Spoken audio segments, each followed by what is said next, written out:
Welcome back, or welcome if you're just joining us. It's The World This Week. The World This Week in partnership with The Daily Beast. Hello to Aaron Zaleski.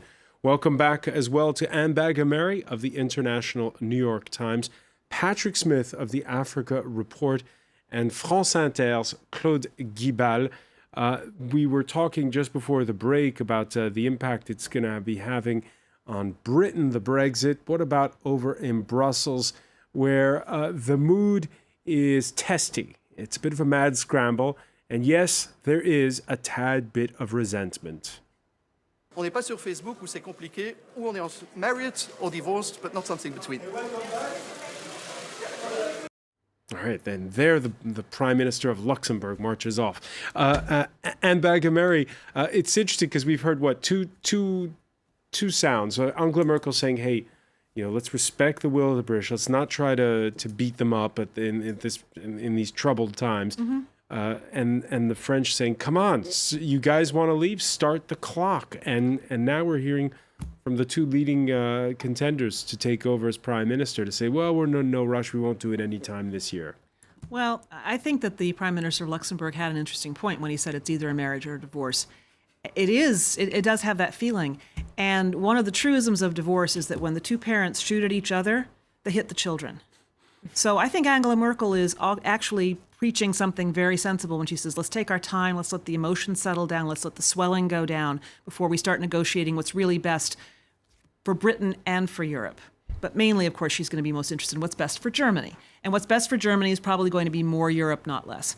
The leaders in Britain are probably also taking a wise course when they say, let's take some time and sort this out, because there are so many different options for Britain to either leave or remain part of the European Union in some way. It's going to take a long time to sort this out.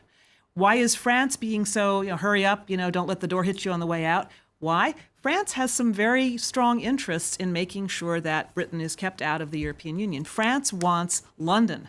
They want London's business. They want the financial services business. And France, actually, we were talking about the British leaders not seeming to have a plan if leave, and it certainly seems to be the case that nobody had a plan in place once leave was passed for how Britain would leave.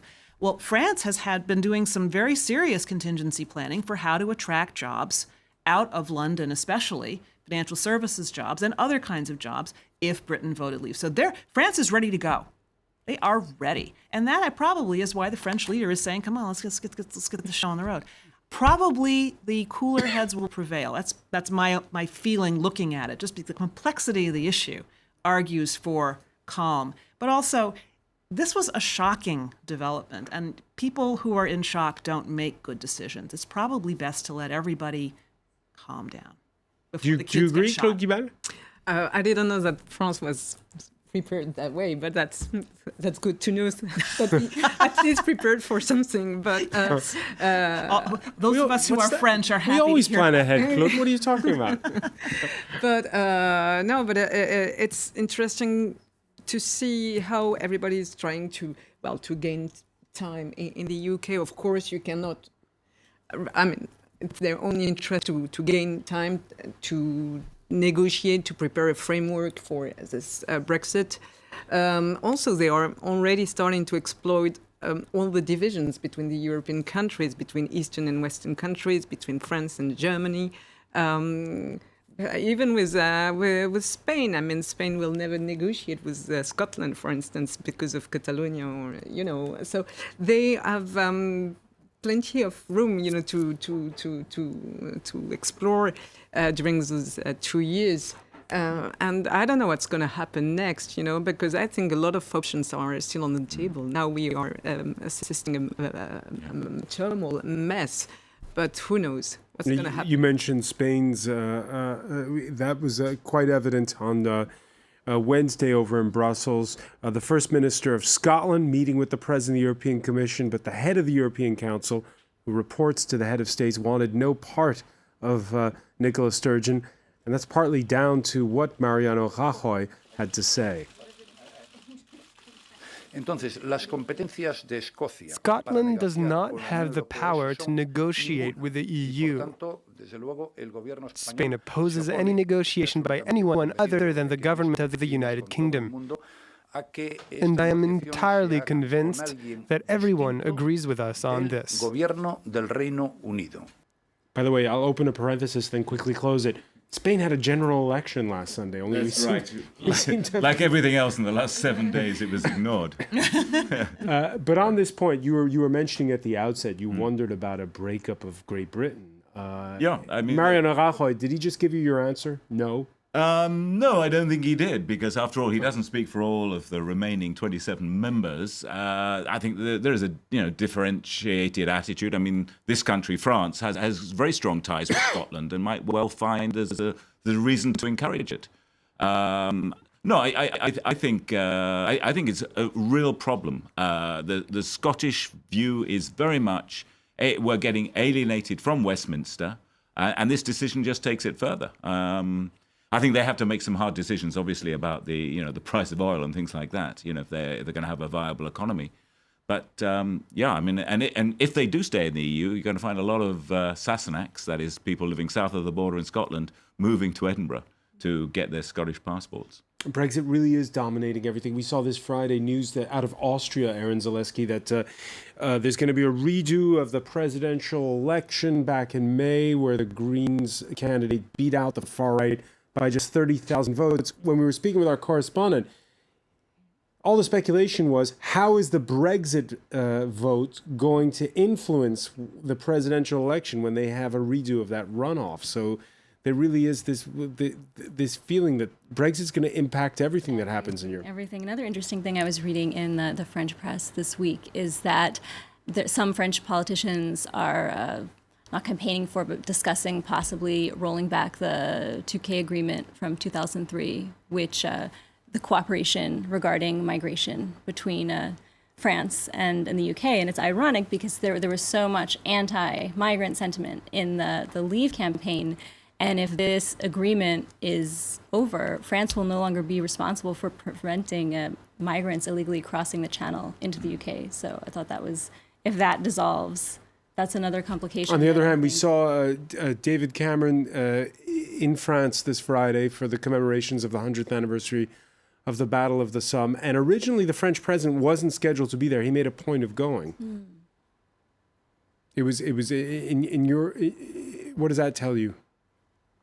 I think just maybe a nod of support for the outgoing prime minister. Claude Guibal? The way I took it. I think it's a very strong symbol of what Europe should mean after World War I and World War II. I mean, Europe, the idea of Europe is so meaningful for us. I mean, it took millions of people were being killed during these wars. And when I was a kid, the first time I voted was for the Maastricht Treaty. Yeah. That was the first time ever I entered a poll station. And I'm the kind of young European who has, brought with this idea of Europe that it was the only solution that prevented us to be at war for more than 80 years, 70 years. A lot of people are making that point, at the parallels where we are now, the run-up to the First World War, which was a succession of idiotic actions and mistakes building on mistakes, is exactly how these sorts of international crises develop. And, we seem to be in this mode around Europe, but, take full responsibility here as a British citizen. This is a huge, unpredicted, unforecast mistake, which is leading to further mistakes. And very briefly, Patrick, you mentioned at the outset that there could be even an impact on Africa. Well, there's an impact on all developing markets. And that is, there's going to be a shrinking, certainly of the GDP of the United Kingdom. But I would also venture to suggest also a GDP of the entire European Union. Those are markets where the flour exporters of Kenya are selling into, where South Africa has a massive market in Europe. I've seen predictions of South Africa losing 0.1% of GDP as a result of this, which doesn't sound like it's very significant for how South Africa is at the moment. Ditto in Asia. There's also the effect of how seriously can we take Europe, which is also going to concentrate the minds of the 27, how they deal with Britain, because they do have to get back into the international game and reassert their seriousness. And I think the big economies in Asia are having question marks about that at the moment. Well, let's look at some of the other items in the news that happened this week. 44 killed, but it could have been a lot worse. 3 suicide bombers at Istanbul airport Tuesday managed to break in to the main terminal, but thanks to the vigilance of a plainclothes security official, they never made it to the ticket counter like the ones in Brussels. Authorities blaming the attack on ISIS.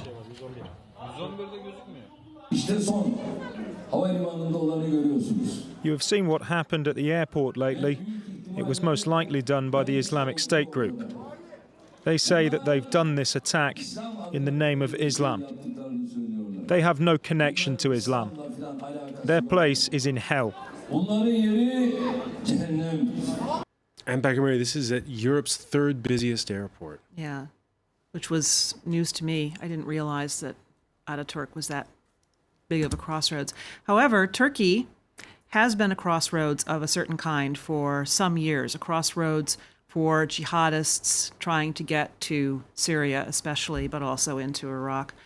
And a lot of people are saying, including people in my paper, the International New York Times, that these are the chickens coming home to roost for Turkey, having not essentially given aid and comfort to jihadists, but perhaps having not been as vigilant as it could have been. And do you feel as though Turkey's authorities have heard the wake-up call now? Because it's been a spectacular week diplomatically with the restoring of ties with Israel. This Friday, the foreign minister meeting his Russian counterpart in Moscow. Sure, and a lot of people are saying that Erdogan needs to do more of that. Turkey needs to do more of that. It needs friends now. One of the reasons that ISIL is thought to be behind this attack is because Turkey had recently been pulling back on its support of Islamic State and reinforcing its ties with the enemies of Islamic State, including the United States. So if this is payback for that, there are a lot of commentators saying Erdogan needs to continue to move in that direction and shore up its alliances with people who will help it combat ISIS. And the Turkish prime minister, the day after the attack, saying he'd like to normalize ties with Egypt. Yeah, well, obviously, Turkey is now in a new strategy. You know, Turkey is very vulnerable, as it has never been before, because it has been increasingly isolated on the international scene. It's divided inside, polarized, and now Erdogan is trying to take another step in a more regional strategy. Restoring ties with Israel is very helpful for both of them. They are two very isolated countries in the Middle East. They are deeply seeking allies. If you have to put that in the context of the rise of Iran in the region. So basically, Turkey and Israel have common interest for that. The move towards Russia is very, very interesting. Is a very interesting move, as you know. Turkey and Russia were very strong commercial partners until that fighter jet was shot down last November at the Syrian border. And now, Erdogan is seeking new allies. Erdogan knows that he cannot fight two enemies at the same time, PKK and ISIL, and being alone that way. So now there is a new move. I think he heard the wake-up call, but what is it going to do, He has proven to be quite unpredictable and getting more and more authoritarian and more dictatorial. But he knows that he has to rebuild ties with the international community, because now Turkey is in a very, very, very bad position. Patrick Smith? Oh, yeah, I think he's made a pretty crude calculation. His popularity is based on his economic record, and there's no question under his rule, the last 10, 15 years, Turkish economy has been turned around, modernized, and so on. It's beginning to lose momentum because of breaking off that. Again, with the gas supply, he needs gas for a start, and that gas is either going to come from Russia or it's going to come from Israel, or both, preferably. So he's got a little bit of leeway. So I think, it's a very pragmatic decision on his part to maintain that economic momentum. And it's interesting that he's sacrificing some of his ideological shibboleths in getting back together with Israel, and no less than Vladimir Putin. I think one final point on that. I mean, he does in so many ways. He's the sole brother of Vladimir Putin. He's the sole brother of Bibi Netanyahu. I can't think of three guys who deserve each other more. Aaron Zaleski?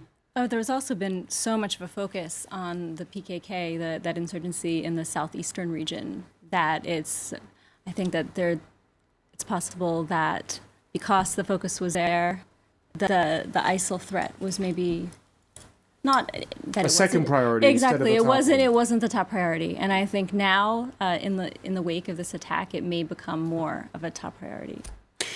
His inauguration speech was toned down, but hours later Thursday, the new president of the Philippines was back at it. Rodrigo Duterte, the populist former mayor of Davao, reiterating his pledge to crack down on corruption and crime, singling out both drug dealers and their clients. There are addicts in your midst, and you can be the one to kill them. If they're someone else's children, you kill them, so it will not be that painful. You need to do this first, because it will happen anyway. They'll end up dead. I'm Mary. You were talking earlier about populism and how in America it's a topical issue in a presidential election year. Some have likened him to calling him the Filipino Donald Trump, although it's a bit of a stretch, perhaps. Well, I have a feeling there are going to be a lot of people they're populist leaders, if you like, who are going to now be likened to Donald Trump. One thing that struck me about Duterte as I was reading in more about him today is that he is his power base is as the mayor of a town called Davao, which I think I'm mispronouncing, but it's in the southern part of it's quite far away from Manila, and he's going to be staying there, I understand, now that he's been inaugurated. He's not going to spend as much time in Manila. He is quite beloved in his town. He apparently has a reputation of having run his town very, very well. It's a strict place. There's no smoking. There's strict curfews for kids. There's no drinking after 1 a.m. And the people of the town like it that way. They're happy with all the rules that this daddy mayor has. So I think one way in which the Trump analogy breaks down is that while Duterte gets good points, gets strong points for being a good manager of his particular business, which is politics, Trump is now foundering on accusations and proven accusations as he's not much of a manager. Beyond that, I'm not going to speculate on how the Filipinos are going to enjoy having this guy as their president. All right. We expressed earlier our apologies to the fact that we haven't shed a lot of light, for instance, on the Spanish elections that happened last Sunday. A lot of news has been overshadowed by the Brexit vote. And Mary, what's one story that's stuck out in your mind this week? Well, I'm not alone here because my colleague on the panel picked the same story, and that was the decision by the U.S. Defense Department to allow transgender soldiers to serve openly in the military. That came down, I believe, on Tuesday. And, pardon me, the whole week has been nothing but London and Brexit. So if I've got the date wrong, I apologize. But the fact is that when the U.S. military makes a statement like that, it tends to lead social acceptance. The military, for example, was quite early to integrate blacks and whites back in the Vietnam era. And it was also, it was fairly early in allowing women in leadership positions. It was not quite so ahead of the curve on gay soldiers, but once Don't Ask, Don't Tell was eliminated, things happened pretty fast. This is a huge moment for acceptance of trans people in America. So, Claude Guibert, you were recently covering the primary campaign in Texas. So do you have a sense that when it comes to social issues like this one, social values, America's changing? America might have to change because 3 weeks ago there was this mass shooting in Orlando that targeted people from the LGBTQ community. And I think it was such a shock for a lot of people that this is an issue that has to be addressed for the coming elections. I was very shocked when I was in Orlando just after the shooting. On the day after the shooting, there was this trans lady I've met. She was mourning and crying. It was just 24 hours after the shooting. She was telling me she came to Orlando to live openly, her, sexual life and gender. She was from Kentucky, where when she was at high school, she was harassed. She was physically abused. She told me that one day someone tried to put fire to her hair, and one day they even tried to hang her. She was at the Pulse nightclub when the shooting occurred. I think all these stories, that were told during that tragedy, these parents who found out on the day they found out their child was killed. Some of them found out their children was gay and they didn't even know that before. Some people knew their child was gay and rejected them. And one day, they were grieving because their kid was killed and they rejected him before. All these stories are shaking, I think, the American society. I hope it's going to shake them because there are issues that has to be addressed. And as you said, the moves made by the army are the one who might lead the whole society. Who might lead it. Very briefly, because we're almost out of time. Patrick Smith, one story that we should be watching out for. I think the Austrian election appeal and the success in the far-right candidate by challenging it is going to makes this election, if they're going to rerun it, it makes it a real test of sentiment across Europe. Aaron Zaleski? I don't know if this is something to be followed, but it's more a bit of a science trivia. The hole in the ozone layer is closing. And according to scientists, by 2050, it will be completely healed. And they're attributing that to the Montreal Protocol in '87, which banned the use of chlorofluorocarbons in aerosol cans and refrigerators. CPCs. So that's It good. worked. That's It it worked. actually Hooray for the worked. Canadians. Zaleski, finishing on a positive note. Many thanks for that. I want to thank Patrick Smith, Anne Bagamary, and Claude Guibal. Stay with us. Our Media Watch segment is next.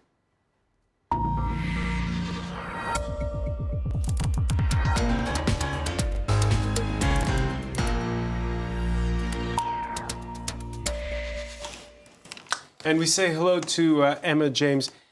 Emma, I got to confess, this panel has not been particularly kind to Justice Minister Michael Gove.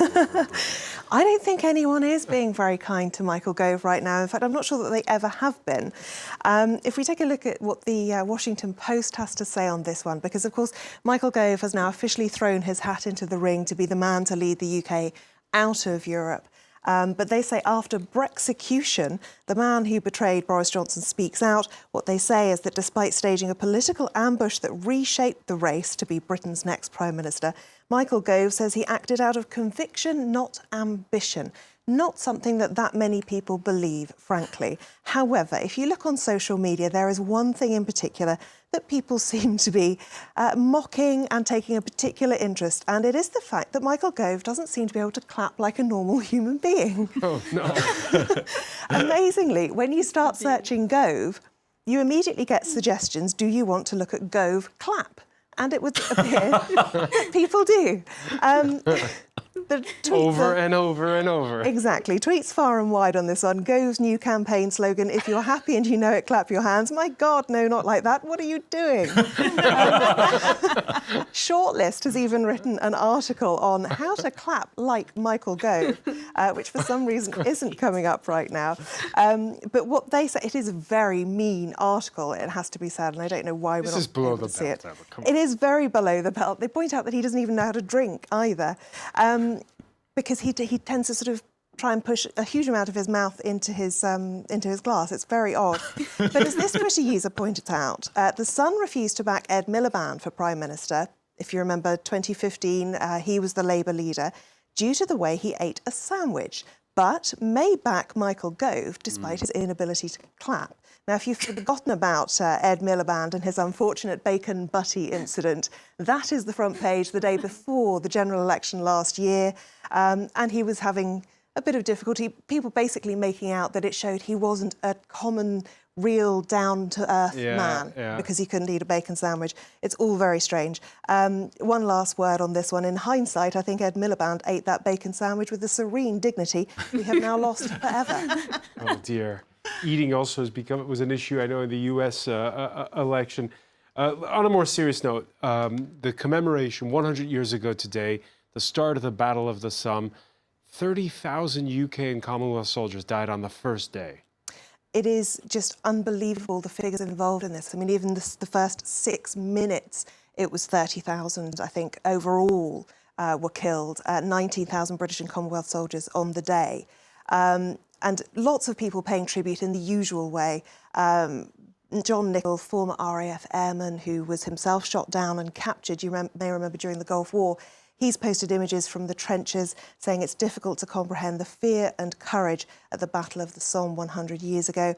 Others choosing to show us some other interesting and unusual insights. Peter Allen pointing out that Adolf Hitler was a veteran of the Battle of the Somme, and he actually went back and visited those trenches in 1940. But there is something going on in the United Kingdom that really seems to have captured imaginations in the way that these organised memorials just don't. It is a very different kind of memorial. Basically, thousands of men in the United Kingdom have dressed up as First World War soldiers and gone out onto the streets, gone to train stations, gone to town centres, village halls, everywhere. And they are standing silently, but handing out these cards to people, and every card bears the name of one of the 19,240 British and Commonwealth soldiers who died on that first day. The hashtag that's being used is "We Are Here." And the reason for that is a song that used to be sung in the trenches, which some of these mock soldiers were singing today. I don't know if we're able to hear this video, but people have been actually crying and really, really emotional about what they've seen, because the sound of this echoing through a train station, you imagine it in the trenches 100 years ago, it really has made people very emotional and really put into perspective the whole Brexit row. All right, yeah, a lot at stake then, and perhaps not the same sort of stakes, but certainly a lot of uncertainty now. Emma, James, many thanks. I want to thank our panel once again. Thank you.